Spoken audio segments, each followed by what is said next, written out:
오늘 같이 살펴볼 본문 말씀은 열왕기상 21장 1절에서 16절까지의 말씀입니다. 열왕기상 21장 1절부터 16절까지 말씀 살펴보겠습니다.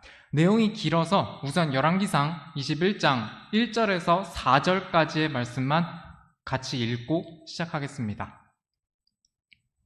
열왕기상 21장 1절에서 4절 찾으셨으면 말씀 다 같이 읽어보도록 하시겠습니다. 시작. 이 일들 뒤에 이러한 일이 있었더라. 이스라엘 사람 나봇이 이스라엘의 포도원을 가지고 있었는데 그것은 사마리아 왕 아합의 궁궐에 바싹 붙어 있더라. 아합이 나봇에게 말하여 이르되 내 포도원이 내 집에 가까이 있으니 그것을 내게 주어 내가 그것을 채소밭으로 삼게 하라. 내가 그것 대신 그것보다 더 좋은 포도원을 내게 줄 것이요 만일 내가 좋게 여기면 내가 그것의 값을 돈으로 내게 주리라 하매 나봇이 아합에게 이르되 내가 내 조상들의 상속 재산을 왕에게 주는 것을 주께서 금하시리이다 하니 이스라엘 사람 나봇이 자기에게 한 말, 즉 그가 이르기를 내가 내 조상들의 상속 재산을 왕에게 주지 아니하리이다 한 말로 인해 아합이 근심하고 불쾌히 여기며 자기 집으로 들어가서 침상에 누워 얼굴을 돌리고 빵을 먹으려 하지 아니하니라. 오늘은 나봇의 포도원이 아합 왕에게 빼앗긴 사건에 대해서 같이 살펴보려고 합니다. 30분의 시간만으로 나봇의 포도원 사건을 다 다루기는 어렵기 때문에 오늘은 사건의 내용 위주로 살펴보려고 합니다. 그리고 다음 시간에 왕비 이세벨을 통해 본 사탄의 특성, 그리고 나봇이 어떤 점들에서 예수님의 예표가 되는지 살펴보고 엘리야가 약 2년 만에 다시 아합에게 나타나 하나님의 심판을 경고한 내용에 대해서 다음 시간에 살펴보도록 하겠습니다. 엘리야와 관련된 말씀들을 공부하면서 지금까지 우리는 열왕기상 17장에서 19장까지를 살펴봤습니다. 17장에서 엘리야가 등장을 하고 가뭄이 있었습니다. 그리고 18장에서 엘리야가 갈멜산의 대결에서 승리하고 3년 반 동안의 가뭄이 그치게 됩니다. 그 다음 19장에서 엘리야가 호렙산으로 도피를 하고 하나님의 명령을 따라서 다시 돌아와서 엘리사를 제자로 삼는 내용까지 살펴봤습니다. 오늘같이 살펴보려는 나봇의 포도원 사건은 시간상으로 볼 때 엘리야가 엘리사를 제자로 삼고 나서 약 2년 동안 있었던 북이스라엘과 시리아 간의 전쟁이 끝나 휴전 상태에 있었을 때 발생한 사건입니다. 전쟁의 긴장감 속에 살았던 아합 왕이 이제 휴전 상태에 들어가자 자신의 관심사를 자기 먹는 것에 두었던 것 같습니다. 그래서 궁궐 근처에 채소밭이 있기를 바랬었던 것 같은데 나봇이라는 사람이 소유한 포도원이 궁궐에 바싹 붙어 있었습니다. 그래서 아합은 나봇의 포도원을 자신에게 팔거나 아니면은 자신이 다른 포도원을 줄 테니 그 나봇의 포도원을 바꿔둔 게 어떻겠냐, 그런 제안을 합니다. 나봇의 포도원 사건 관련해서 나봇이 아합의 제안을 거절한 내용에 대해서부터 살펴보도록 하겠습니다. 여러분이라면 대통령이나 시장 같은 높은 지위에 있는 사람이 좋게 보상을 해줄 테니 가지고 있는 땅을 팔라고 하면 어떻게 하실 것 같으신가요?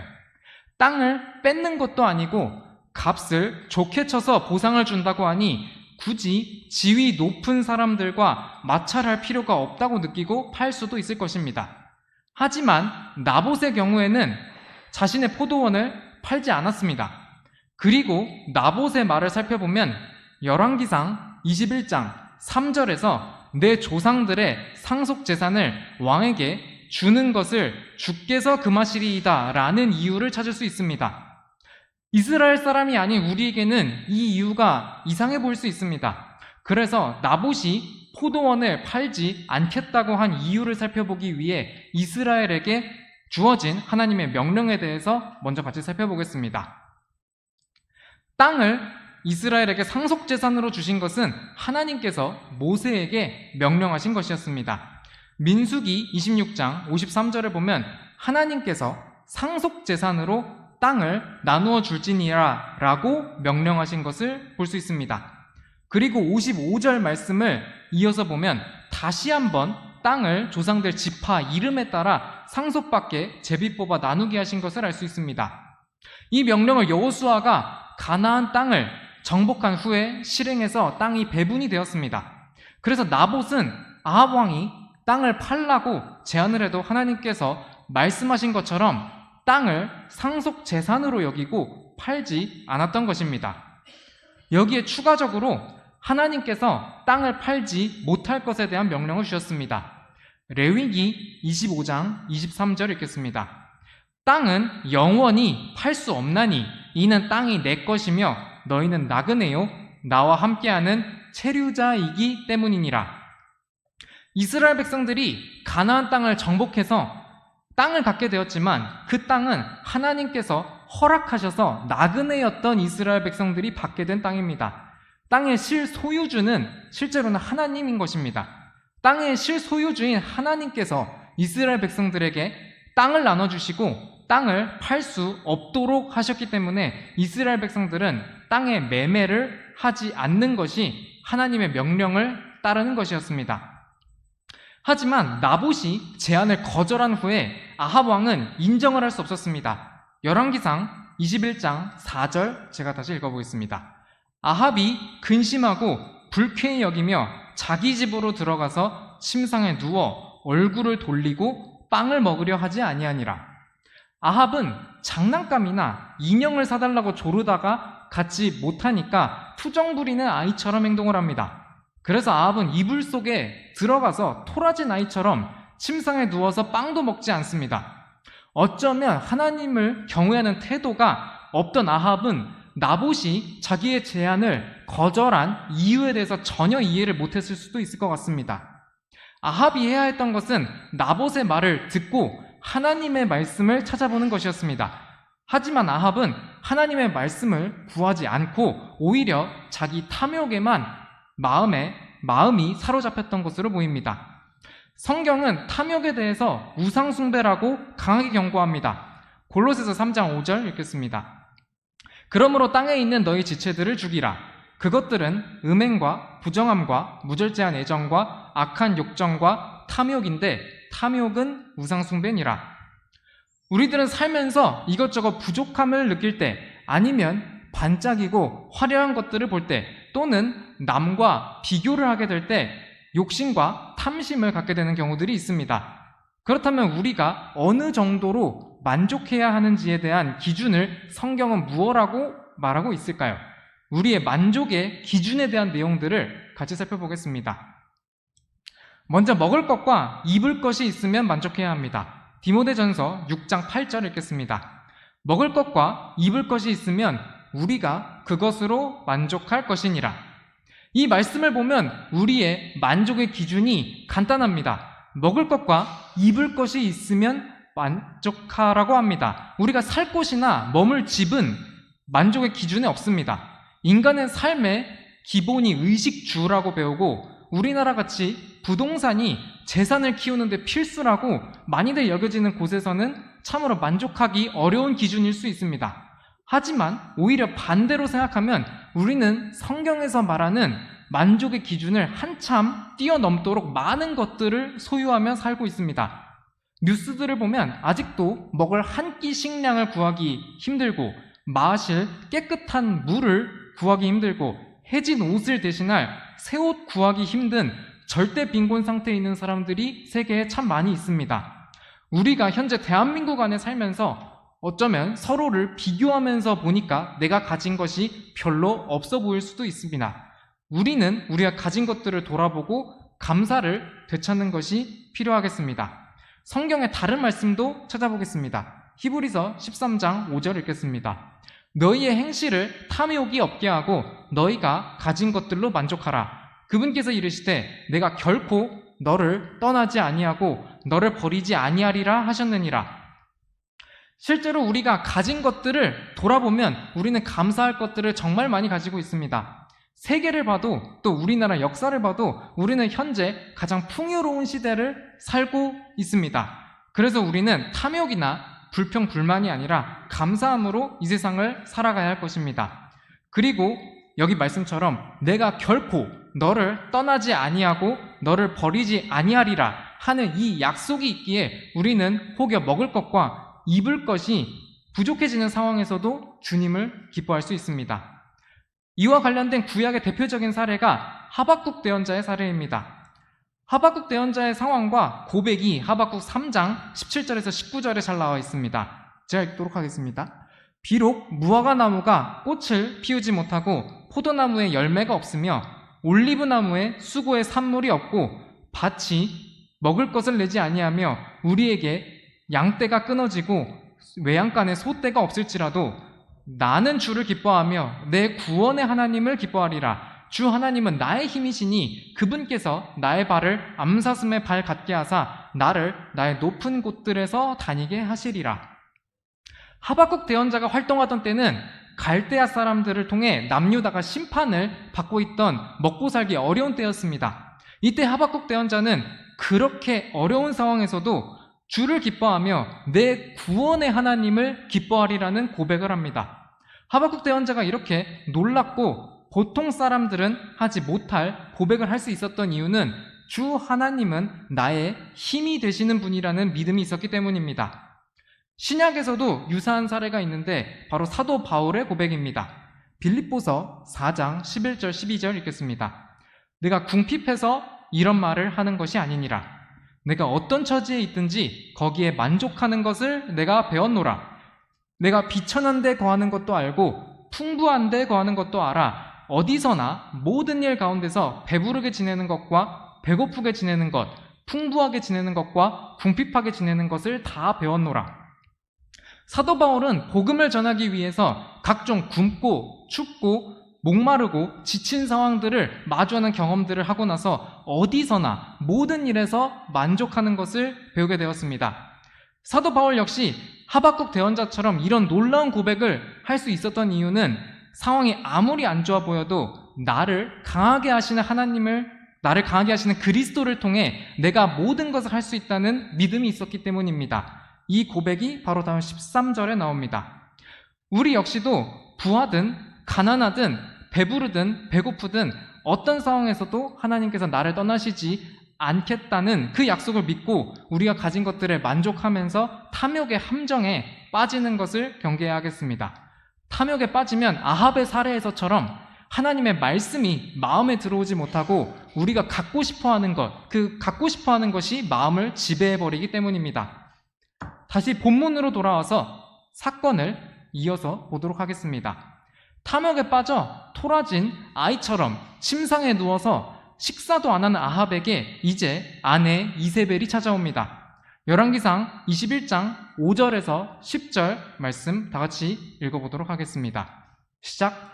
그러나 그의 아내 이세벨이 그에게 와서 그에게 이르되 왕의 영이 어찌하여 이같이 슬프게 되어 왕께서 빵도 들지 아니하시나이까 하매 그가 그녀에게 이르기를 그 까닭은 내가 이스라엘 사람 나봇에게 말하며 그에게 이르되 돈을 받고 내 포도원을 내게 달라. 아니면 내가 기뻐하거든 내가 그것 대신 다른 포도원을 내게 주리라 하였으나 그가 응답하기를 내가 내 포도원을 왕에게 주지 아니하리이다 하였기 때문이라 하니 그의 아내 이세벨이 그에게 이르되 왕께서 지금 이스라엘 왕국을 다스리시나이까 일어나 빵을 드시고 마음을 즐겁게 하소서 내가 이스라엘 사람 나봇의 포도원을 왕께 드리리이다 하고는 이에 그녀가 아합의 이름으로 편지를 쓰고 그의 인으로 봉인한 뒤 나봇의 도시에서 그와 함께 거하는 장로들과 고귀한 자들에게 그 편지를 보내니라. 그녀가 편지를 써서 이르기를 금식을 선포하고 나봇을 백성 가운데 높이 앉힌 뒤에 벨리알의 아들 두 사람을 그의 앞에 앉혀 내가 하나님과 왕을 모독하였다 하고 말하면서 그를 대적하여 증언하게 하고 그 뒤에 그를 끌고 나가 돌로 쳐서 죽이라 하였더라.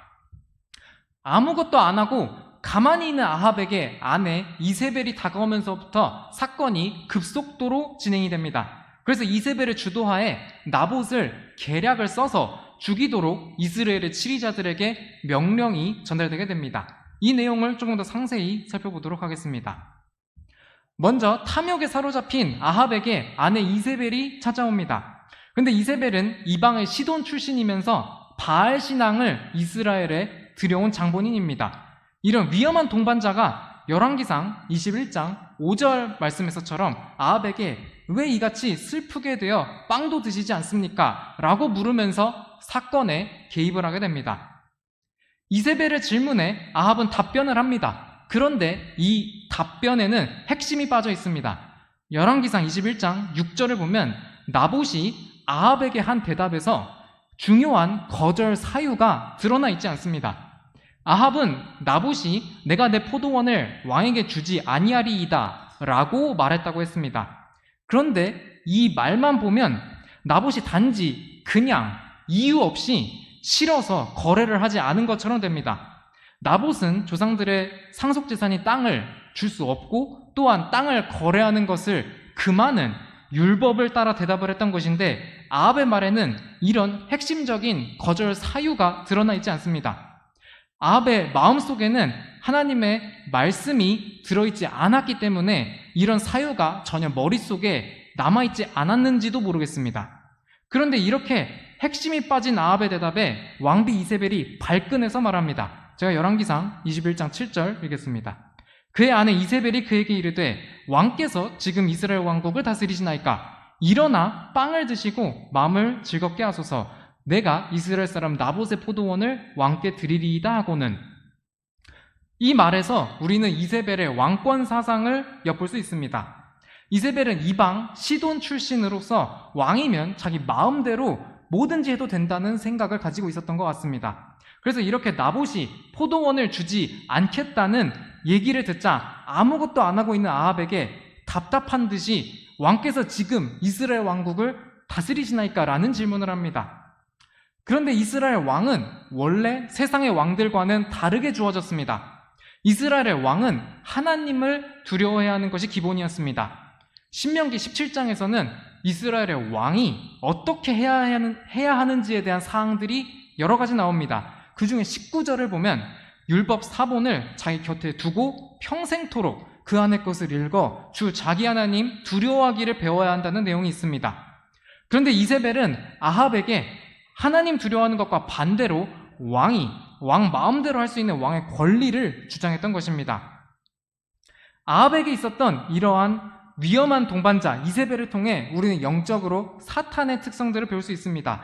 이와 관련된 상세한 내용은 다음 시간에 다루도록 하고, 오늘은 이세벨을 통해서 바른 사귐의 필요성에 대한 내용을 잠시 살펴보겠습니다. 나봇의 포도원 사건에서 이세벨이 개입함으로써 아합과 이세벨은 죄의 길로 급속하게 빠져들게 됩니다. 이는 우리에게 바른 사귐이 얼마나 중요한지를 알려줍니다. 고린도 후서 6장 14절 말씀은 우리에게 바르지 않은 사귐에 대한 경고를 줍니다. 제가 읽겠습니다. 너희는 믿지 않는 자들과 공평하지 않게 멍에를 같이 매지 말라. 의가 불의와 무슨 사귐을 갖겠느냐? 빛이 어둠과 무슨 친교를 나누겠느냐? 믿지 않는 자들과의 사귐에는 신중해야 함이 정말 필요합니다. 안 그러면 같이 멍에를 매다가 멍에가 족쇄처럼 되어 둘이 악을 향해 같이 갈 수밖에 없도록 만들기도 하기 때문입니다. 이와 관련된 대표적인 사례로 다윗의 아들 암논의 친구 요나답의 사례가 있습니다.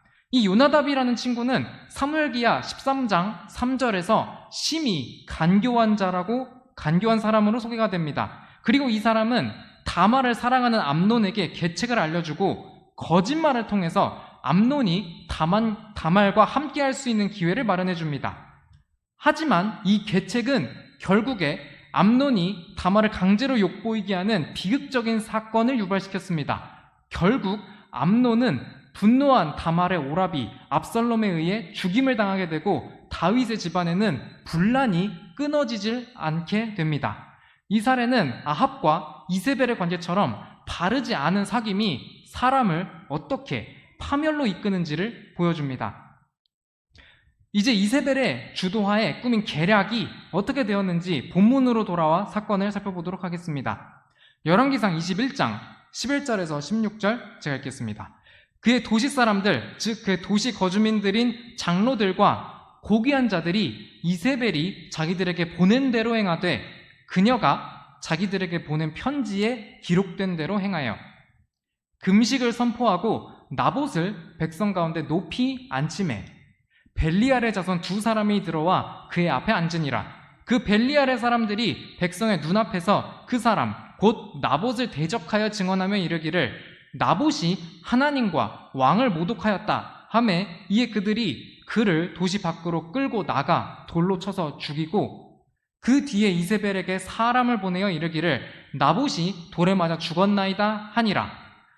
나봇이 돌에 맞아 죽었다는 것을 이세벨이 듣고는 아합에게 이르되 일어나 이스라엘 사람 나봇이 돈을 받고 왕에게 주기를 거부하던 포도원을 소유로 취하소서. 나봇이 살아있지 아니하고 죽었나이다 하니 나봇이 죽었다는 것을 아합이 듣고는 일어나 이스라엘 사람 나봇의 포도원을 소유로 취하려고 거기로 내려갔더라.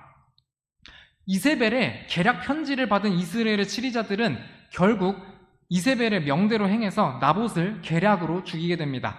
이 내용을 좀 더 자세히 살펴보겠습니다.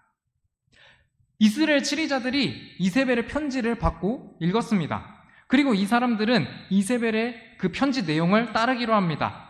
그리고 이 사람들은 이세벨의 편지를 문자 그대로 따릅니다. 열왕기상 21장 11절에 보면 그녀가 자기들에게 보낸 편지에 기록된 대로 행하여 라고 나와 있습니다. 나봇은 하나님의 말씀대로 행했지만 이와 대비되게 이스라엘의 치리자들은 이세벨의 편지에 기록된 대로 행했습니다. 이들은 열왕기상 21장 12절 말씀처럼 도시에 금식을 선포하고 나봇을 백성 가운데 높이 앉힙니다. 나봇이라는 이름이 높임이라는 뜻이라고 합니다. 그런데 사람들은 저주하기 위해 이 사람을 높은 자리에 앉힙니다. 그리고 나서 나봇에게 종교적인 형태를 갖춘 거짓 고소를 합니다. 그런데 그 고소의 죄명은 하나님과 왕에 대한 모독이었습니다. 두 사람이 종교적 형태의 거짓 고소를 하니까 이 고소는 신빙성을 갖는 것으로 판정이 났고 나봇은 결국 도시 밖으로 끌려나가 돌에 맞아 죽게 됩니다. 이스라엘 백성들은 율법을 통해서 하나님께서 주신 법규들과 판단의 규범들을 그대로 행할 것을 명받았습니다. 이에 나봇은 하나님의 말씀을 그대로 따르고자 했습니다. 신명기 4장 5절 읽겠습니다. 보라, 내가 주 내 하나님께서 내게 명령하신 대로 법규들과 판단의 규범들을 너에게 가르쳤나니 이것은 너희가 가서 소유할 땅에서 너희가 그대로 행하게 하려 함이라. 하지만 반대로 이스라엘의 치리자들은 하나님의 말씀이 아니라 이세벨의 편지를 그대로 따르고자 했습니다. 결국 이로 인해 나봇은 억울한 죽음을 맞이하게 됩니다. 그리고 이 대목은 과연 우리가 무엇을 따라 살고 있는지에 대해서 돌아보게 합니다. 우리는 과연 하나님의 말씀을 그대로 따라 살려 하는지 아니면 세상의 재물이나 권력을 따라 세상의 가치관에 맞춰서 살려 하는지 우리 자신을 돌아봐야 하겠습니다. 결국 나봇이 죽자 이 소식은 아합에게 전해집니다. 제가 열왕기상 21장 16절 읽겠습니다. 나봇이 죽었다는 것을 아합이 듣고는 일어나 이스라엘 사람 나봇의 포도원을 소유로 취하려고 거기로 내려갔더라.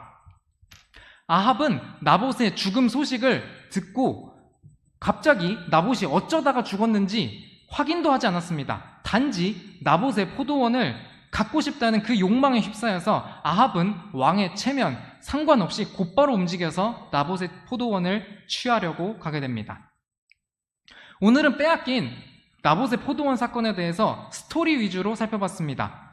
서두에 말씀드린 것처럼 나봇의 포도원 사건에 담긴 예표들과 또 영적 교훈들 그리고 엘리야가 등장하여 이렇게 악한 일을 꾸민 아합과 이세벨에게 어떤 심판이 주어질지에 대해 경고하는 내용에 대해서는 다음 시간에 살펴보도록 하겠습니다. 이제 오늘의 말씀을 정리해 보도록 하겠습니다. 먼저 왕이 제안했음에도 자신의 포도원을 팔지 않은 나봇이 왜 팔지 않았는지에 대한 내용을 살펴봤습니다. 그리고 나봇은 주께서 땅을 조상들로부터 상속재산으로 주셨고 또 땅의 매매를 금한 말씀을 따라 팔지 않았던 점을 살펴봤습니다. 두 번째로 나봇이 제안을 거절하자 탐욕에 사로잡힌 아합의 태도에 대해 살펴봤습니다. 그래서 토라진 아이 같은 아합의 모습을 통해서 우리는 어느 정도로 만족해야 되는지에 대한 영적 교훈을 같이 살펴봤습니다. 세 번째로 아합이 아무것도 안 하자 위험한 동반자 이세벨이 개입해서 계략을 꾸민 내용에 대해서 살펴봤습니다. 나봇은 하나님의 말씀을 따르고자 했으나 이스라엘의 치리자들은 이세벨의 편지를 문자 그대로 기록된 그대로 따랐습니다. 이세벨의 그 문자 그대로 따른 이스라엘 치리자들 때문에 결국에 나봇은 억울한 죽음을 당하게 됩니다. 그리고 이 이세벨의 계략을 통해서 나봇이 죽었기 때문에 우리는 그 바른 사귐이 얼마나 중요한 건지 그거에 대해서 추가적으로 같이 살펴봤습니다. 네 번째로 이세벨의 편지를 그대로 따른 이스라엘 통치자들에 대한 내용까지 살펴봤습니다. 그리고 아합이 나봇이 죽었다는 소식을 듣자 바로 자기 욕망에 휩쓸려서 따라간 내용, 그 내용까지 살펴봤습니다. 탐심이 우리 마음을 지배하게 두지 않고 하나님의 말씀이 우리 마음을 이끌도록 나봇처럼 하나님의 말씀을 그대로 따르려는 태도를 가지고 하나님의 말씀을 따라서 사는 새로운 한 주 되시기를 바라겠습니다. 이상으로 금일의 오전 성경 공부 시간 마치도록 하겠습니다. 기도하며 오전 예배 시간 또 준비하도록 하겠습니다. 감사합니다.